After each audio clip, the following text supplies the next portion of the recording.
주님께서 여러분과 함께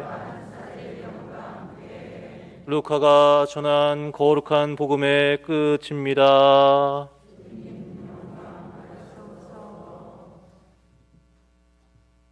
그때 예수님께서 제자들에게 이르셨다. 성경에 기록된 대로 그리스도는 고난을 겪고 사흘 만에 죽은 이들 가운데에서 다시 살아나야 한다. 그리고 예루살렘에서부터 시작하여 죄의 용서를 위한 회개가 그의 이름으로 모든 민족들에게 선포되어야 한다. 너희는 이 일의 증인이다. 그리고 보라, 내 아버지께서 약속하신 분을 내가 너희에게 보내주겠다. 그러니 너희는 높은 데에서 오는 힘을 입을 때까지 예루살렘에 머물러 있어라. 예수님께서는 그들을 베타니아 근처까지 데리고 나가신 다음 손을 드시어 그들에게 강복하셨다. 이렇게 강복하시며 그들을 떠나 하늘로 올라가셨다. 그들은 예수님께 경배하고 나서 크게 기뻐하며 예루살렘으로 돌아갔다. 그리고 줄곧 성전에서 하느님을 찬미하며 지냈다. 주님의 말씀입니다.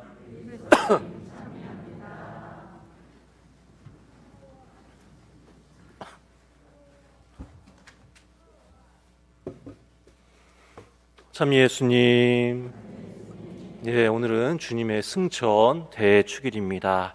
지난 한 주간 건강히 잘 보내셨습니까?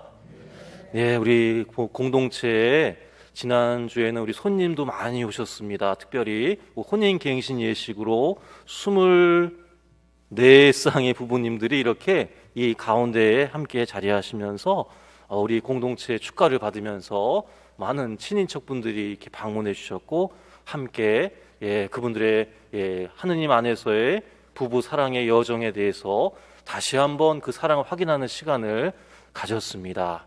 그래서 제가 농담 아닌 우스갯소리로 이렇게 혼인식이 끝나면 이렇게 신혼여행을 떠나잖아요.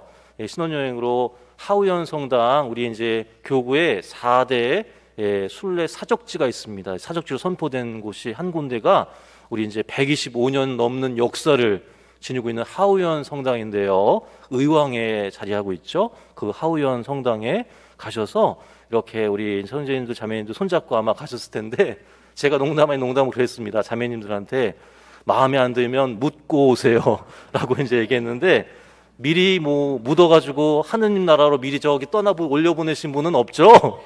다 살아 돌아오셨죠? 맞습니다. 우리가 특별히 오늘 이 날이 더 중요한 이유는 여러분들에게 상기시켜 드릴 것이 있어요. 8년 전인 것 같아요. 2014년 8월 16일이 무슨 날인지 아십니까? 갑자기 모르시겠죠? 생뚱맞게 이게 무슨 어느 날을 얘기하시는 건가? 광화문 광장. 2014년 8월 16일 광화문 광장에서 뭐가 있었어요? 말씀하셨네요. 교황님이 오셨어요. 기억하시죠? 이제 어떤 게 때문에 오셨죠? 10옥씩 우리 본당에 성화상을 모셨는데 우리 나가실 때 퇴장하실 때 항상 보시잖아요, 그죠? 우리 이제 저에게는 이제 우측에 저기 124위 복자분들이 저기 이제 우리 하늘나라에 올라가셔서 종려나무까지 들고 계신 어떤 모습들을 형상화한 성화상을 저희가 모시고 있잖아요. 그래서 우리 복자분들 윤지충 바오로와 동료 순교자 123위 오늘 사실 우리 교회 한국교회가 우리 교황청의 허락을 받아서 기념일이에요. 근데 오늘은 기념일이 없지만 오늘 이 날이 우리 한국교회의 복자분들을 위해서 우리가 기념하는 날이에요. 지역교회 복자분들은 바로 하느님 사랑을 자신의 순교로 이렇게 들어올리신 분들이죠. 들어올리신 분들인데 자신의 사랑 때문에, 하느님에 대한 사랑 때문에 자신의 생명까지 내어 바치신 분들이죠. 그래서 우리가 기억하지 않는다면, 우리가 전파하지 않는다면, 우리가 그분들을 위해서 기도하지 않는다면 그분들의 시성은 아주 먼 일이 될 거고 요원한 일이 될 것 같습니다. 그래서 오늘 이 자리에서 비록 전례적으로는 기념 없음이라고 되어 있지만 우리가 여기 계신 한 분 한 분이 그분들의 시성을 위해서 마음 모아서 우리 기도를 바쳐 들어 올려야 될 것 같습니다. 그러면서 여러분들에게 오늘 이 승천 대축일을 맞아서 질문을 드리고 싶어요. 여러분들은 과연 여러분들의 시간과 공간 안에 어떤 시간과 어떤 공간에 머물고 계십니까? 라고 질문을 드리고 싶어요. 어떤 분들은 그래요. 과거에 여러 나에게 상처를 주었고 어려움을 겪었고 시련과 아픔을 겪었었던 그 순간에 머물고 계신 분이 계세요. 현재라는 선물이라는 현재에 머물지 못하고 과거에 머물러 계신 분들이 계십니다. 그것은 참으로 안타깝게도 나를 내 스스로 마음 아프게 파괴하는 행위죠.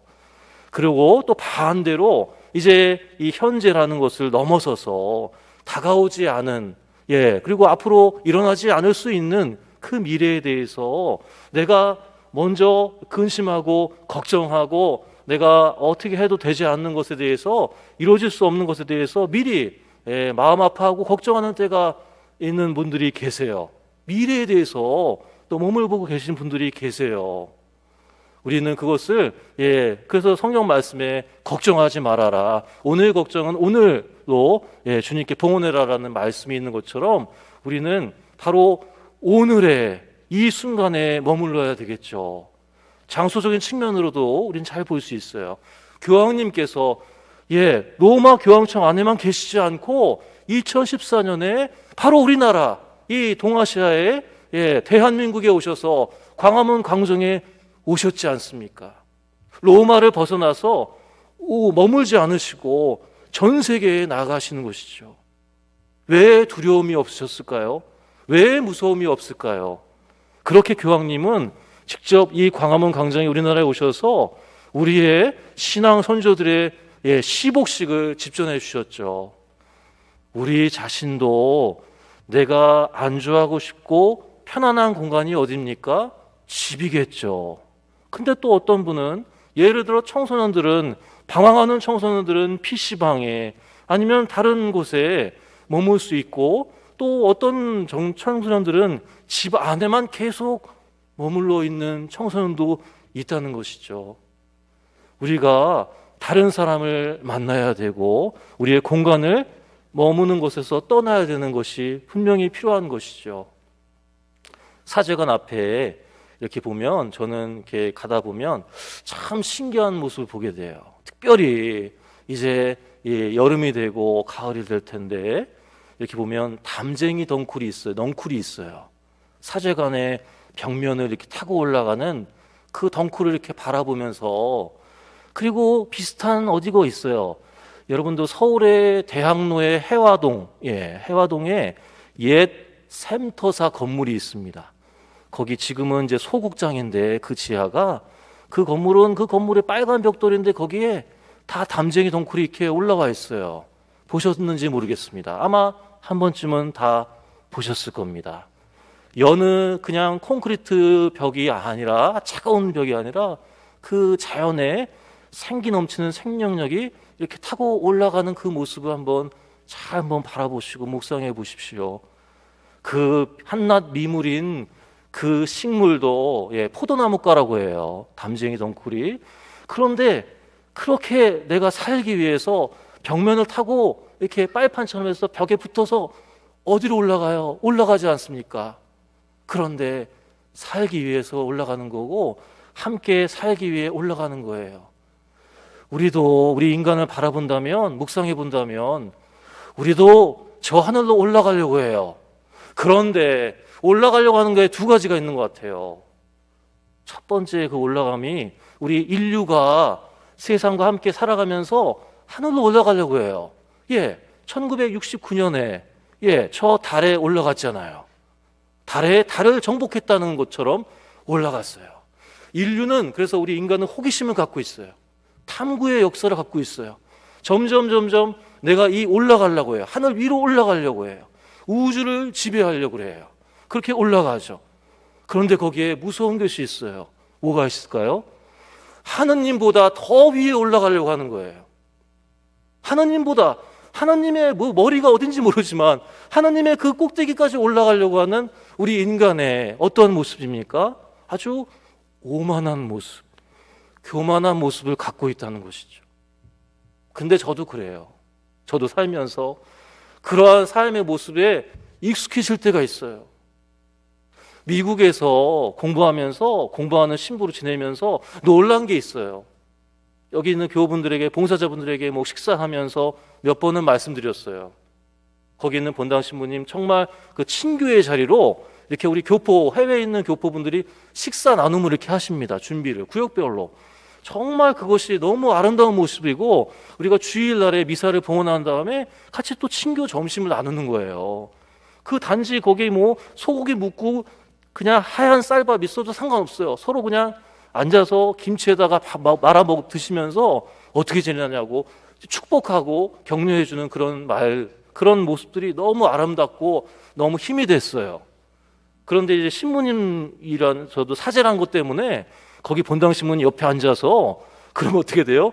메뉴가 또 달라지는 거예요. 제가 뭐라고, 메뉴가 남들은 김치 쪼가리 하나인데 저희는 콩나물에다가 생선도 있고 그런 거예요. 다르잖아요?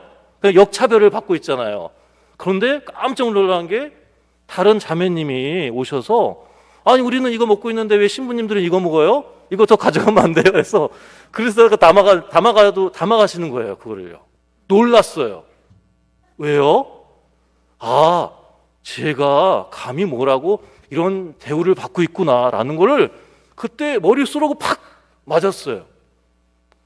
사제라는 이유 때문에.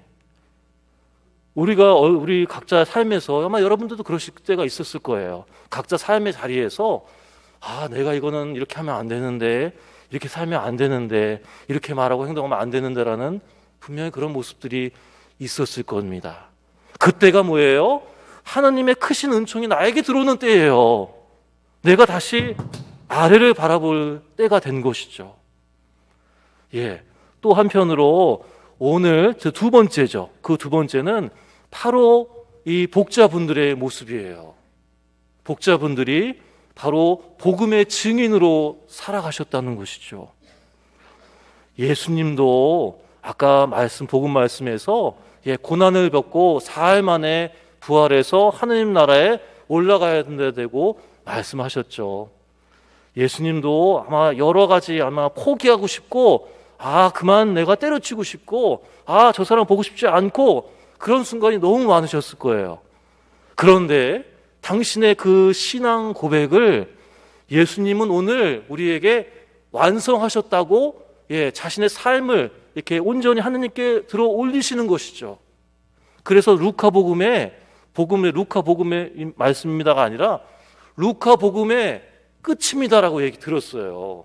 다르죠? 루카 복음의 끝이라고 아까 복음을 선포했습니다. 끝이라는 건 뭡니까? 완성이에요.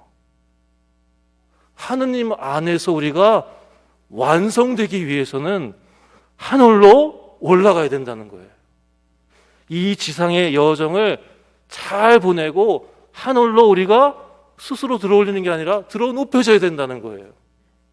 그러기 위해서 아까 말씀드린 두 가지 내용 중에서 우리가 호기심과 그런 여러 탐구의 마음을 내가 겸손되이 다른 이웃들과 나누려는 그런 마음, 그리고 복자들이 보여준 것처럼 자신의 생명을 바쳐서 하느님을 사랑하고 이웃을 사랑하며 자신의 생명을 주님께 바쳤던 그 마음과 그 열정을 우리가 동참해야 할 것 같습니다. 교회의 존재 이유가 뭐냐면 바로 사랑이에요. 그래서 제가 좋아하는 노래 중에서 조금 옛 사람이라고 생각할 수 있지만 김종환 씨의 노래가 있어요. 존재의 이유 시리즈가 있어요. 거기서 한 구절만 이렇게 불러볼게요. 네가 있다는 것이 나를 존재하게 해. 네가 있어 나는 살 수 있는 거야 라고 불렀어요. 그죠? 여기 한 구절이 이렇게 있는데 저기 존재의 이유 두 번째에는 이런 가사가 내용이 있어요. 너 없이 100년을 혼자 사느니 너와 함께 하루를 살겠소라는 그 말이 있어요.